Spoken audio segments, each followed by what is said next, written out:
couple that moved Yes, here. Julian and Frances Hirschfield. How did they end up here? Well, it's an interesting story, and I'll tell you their story. Julian was a very brilliant man. He was a genius. He was a genius. He was played in concert piano at 9 years old with the Warsaw Symphony Orchestra. And he was a very accomplished musician. They made a slave labor, I.G. Farben, I told you. And Francis was also, Julian lost his family, his wife and 3 children. They were murdered in the Holocaust. They met each other in concentration camps through the wire, you know. Well, Julian was finally liberated. His lungs were severely damaged. I.G. Farben is E.I. DuPont de Nemours of the United States. That's the German bank. His lungs were severely injured by chemicals they exposed him, didn't give him any protection. Well, he wound up in the United States, and he had a textile, I guess the Sorbonne in France, he had a textile engineering specialized, he was a doctor, PhD of textile engineering. And he was hired by Chemstrand Corporation. Excuse me. Okay. Julian, when he was in the concentration camp, fell in love with Frances. Naturally, he was alone. He lost his family. But anyway, the reason he came here, Chemstrand Corporation, which was a combination of Monsanto Company and American Viscose Company, were coming here to build a brand new plant, which part of it still exists here, to build a new product called Acrylan. You've probably heard of the fiber Acrylan. And Julian came here to their dye department because Acrylan was very difficult to dye. He was the man that made the breakthrough that could dye Acrylan the black and navy blue colors that didn't bleed. They used the first dark colors used to have like a white fuzz come up on it. He learned the way, he developed the methods in the laboratory to dye it internally instead of externally. And he made them hundreds of millions of dollars because of that, but of course he's worked for them. He brought a little, with money he got, he bought a little baby grand piano that he used to play on all the time. And we used to go to the house, and our children were friends, and you know, we'd listen to him play the piano, and we'd sing a few songs, Jewish songs. But anyway, the reason he came to the United States, an immigrant, some family members brought him here. Frances was left behind, and her uncle, she had an uncle in Jacksonville, Florida, who brought her over. They got together, of course, were married. And they had children here, 2 children. And they both came here and really grew up here from little children up. They grew up and graduated high school and moved away like all the other children moved away because the town was too small. The daughter, Margaret, lives in New York City. The son in Washington, D.C. is a commercial photographer. Did they ever talk about, you know, compare? Did he ever mention his experiences during the war, and then coming to a city like Decatur in the American South when there was so well, much? We talked about that. He didn't want to talk about the Holocaust. You know, he joined the same temple that we belonged to in Huntsville. And I remember he used to, it's a memorial prayer for a particular man. And I finally asked him, Julian, who is that? How was you? He said he was the man that covered him up with burlap bags in Auschwitz, like they covered the dead bodies up when they were evacuating Auschwitz. And his friend went to his death. And he said that he remembers it. Well, it touching. It touched me. And it still touches me when I think about that. But that is Jewish to remember someone who does something for you. Very Jewish. Well, let's talk a little bit about your own business.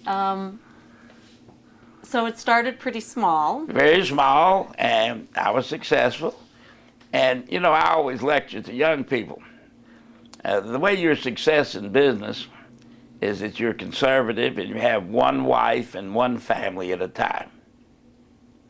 You do that, you can make it. And I know a lot of people that violated that and have failed and failed and failed. Like I had a friend of mine in Chicago who had 5 wives. I mean, that's, you know. Have you ever regretted living in a small community? You know, you have mixed emotions. You know, you say for all the investment that we put here, gigantic investment in large machinery and equipment and lands, and we spread out and we got plants in other cities. You think with all this you could have been a success in a major city. In a major city, you think, well, maybe you could, but you might not have. You might not have the opportunity. So the fact that we're a success here, with that money, I can go any place I want to, and always could go. For 25 years, every December, I spent a week in New York City at a business meeting. So I mean, with money, you can go anywhere. You can travel the world, which my first wife and I did. And my present wife and I travel the world. And we've been in every continent almost, Europe, Asia, and Africa, and Australia, and enjoy it too, in many places.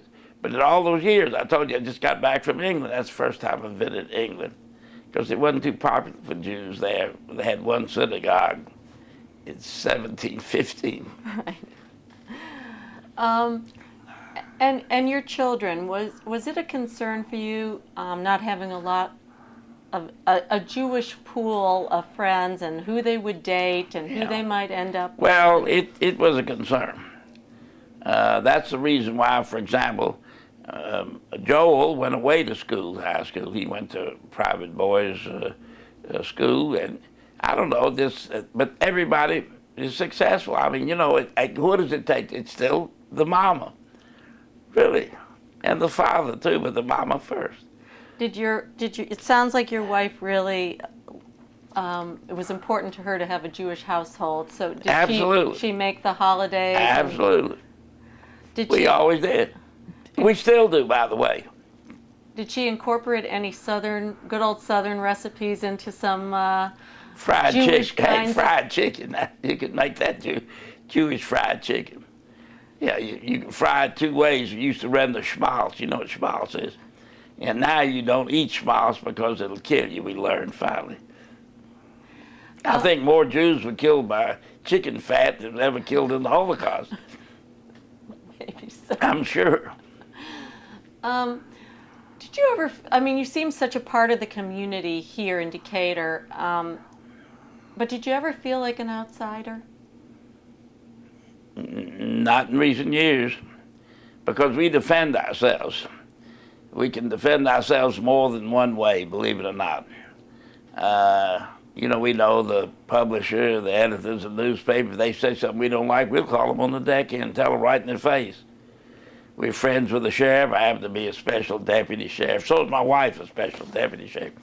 The sheriff's a friend of ours. We know people in law enforcement. We know people in the legal system. The leading attorneys of the community are our attorneys, that type of thing, you know. Well, when would you have had to defend yourself? Well, we never really had to defend ourselves. But, I mean, there were instances where they published something we didn't like. We'd call them on the deck and tell them we didn't like it. And they'd say, well, you know, they apologized, and then they did this. They soft-step everything you don't like. Were there any incidents during the 50s and 60s, the civil rights era, that were really memorable, something that happened that you can recall? Well, I guess it was in the 70s or 80s when that only incident, but this was kind of a peaceful town. It was a peaceful town, and really didn't have any trouble here. The only incident was that one incident, like say the Tommy Lee Hines case, who was severely mentally retarded. They blamed for raping a woman. He couldn't even find his way to the part of a woman you would rape. He was that mentally retarded. But, you know, they figured a good way to get rid of him. They're not going to execute him. And they don't have to worry with him the rest of his life. He's incarcerated for the rest of his life in a mental facility. Is the Klan still active here? It still has activity here. You know, there's the Southern Poverty Law Center. You're familiar with that? They show that Huntsville, Decatur, Hartselle, Alabama, more in Hartselle and Huntsville, and in Cullman, Alabama, and they have it in Hartselle, which is a town 50 miles, very active Klan. They go out, they still have a pasture out at Summerville, Alabama, where they annually burn the crosses and do all the things, you know. Amazing. Well, it isn't amazing. That shows you, and I think if you really look at our society in America today, I have never seen a country with as much hate in this country as it is today. And I know that Morris Dees, and you've heard that name, sends us information. There are over 960 private armies, militias, in the United States. And God forbid the economic situation, which has been staved off, would really develop into a full depression. God knows what would happen in this country if some radical, maybe like Hitler, he did it in a time in Germany, would put those 900 militias together. They could take a government any time because the soldiers are not going to shoot their own people. So, at least I don't think so. Although they shot the Jewish kids up when they were demonstrating up in the college, you know, that's past history. They happen to be Jewish kids they killed. Wow. I wanted to, again, just backtrack a little bit. You mentioned that you were in the service. Yes, I was in the Navy. Did you see any action? Well, I never went to combat. I commissioned I was on the commissioning crew of the USS Garden City, the first one-stack heavy cruiser of the Navy. I have the picture on the wall just outside the office. But the war was over before we got to action. We were supposed to take that and go to the Pacific and fight, believe it or not, in the invasion of mainland Japan. I'm glad the war wasn't over because, and I'm glad that Harry Truman, the bravest president we've ever had, made the mind up to drop the 2 bombs that we owned, one in Hiroshima and one in Nagasaki. And still, the military were not willing to surrender. They believed in Bushido, fight to the death. Every citizen was due to die. And so they critiqued. By the way, my first wife's first cousin was a colonel in the Marine Corps, 2nd Marines. He was in the group that critiqued the invasion of mainland Japan, where it was estimated 1 million men of ours would die, hand-to-hand fighting. And that's the reason Harry Truman decided to end it. And it didn't end then. Only 5 days later, Emperor Hirohito says enough, although the military said fight to the death. That was such a patriotic time for our country where everybody joined up, or you were drafted, but you were glad to serve for the most part.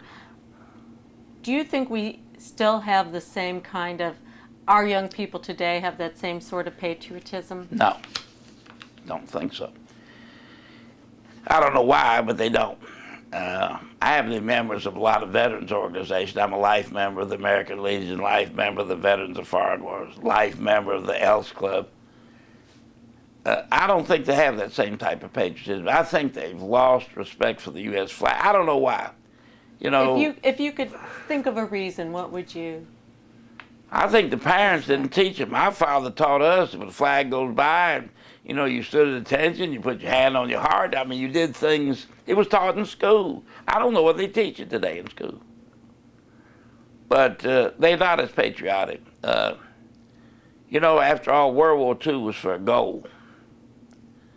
And whatever propaganda they convinced the people, well, it was for a goal between the Nazis and the Japanese on the opposite side. Today, after that, we fought a lost war in Korea. We fought a lost war in Vietnam. We're fighting a lost war right this very minute in Afghanistan. We're fighting a lost war in Iraq. These are lost wars. When we get out of there, they will revert exactly where they were before.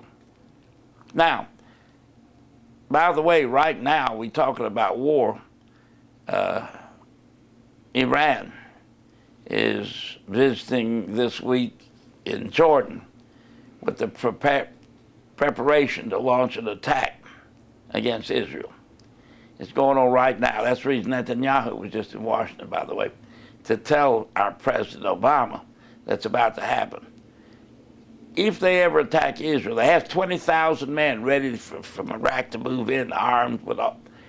When they attack Israel from Jordan, they will annihilate Iran, and rightfully so.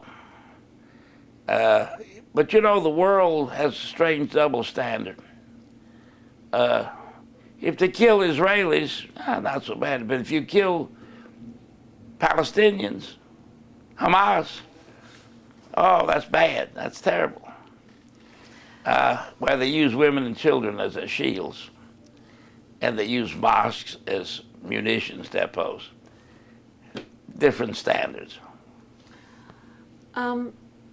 Changing the subject a little bit again, going back to the scrap industry, why do you think so many Jewish families went into the scrap business? Very simple, I think. When those Jews came to America, they were not allowed to be part of the steel industry at all.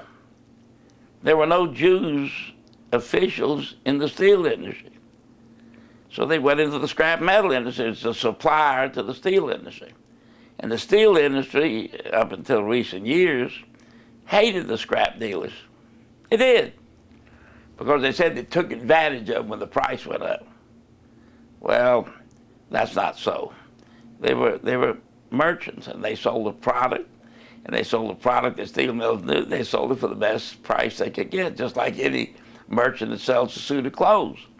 He likes to make a good profit on it, but if not, he puts it on sale and sells it. Is that correct? Same thing on metallic scrap. But we now are considered manufacturers. With the amount of machinery and equipment we have operating in our operations, we actually manufacture a raw material, which is readily accepted by steel mills and foundries. And that is a manufacturing operation of what we do. It's not what you think it was. Well, some of them, and so many of them, started out in the hide business. Well, what they did in the provincial South, okay, in the provincial South, you found combinations of people buying scrap iron, hides, furs, wool, nuts, pecans.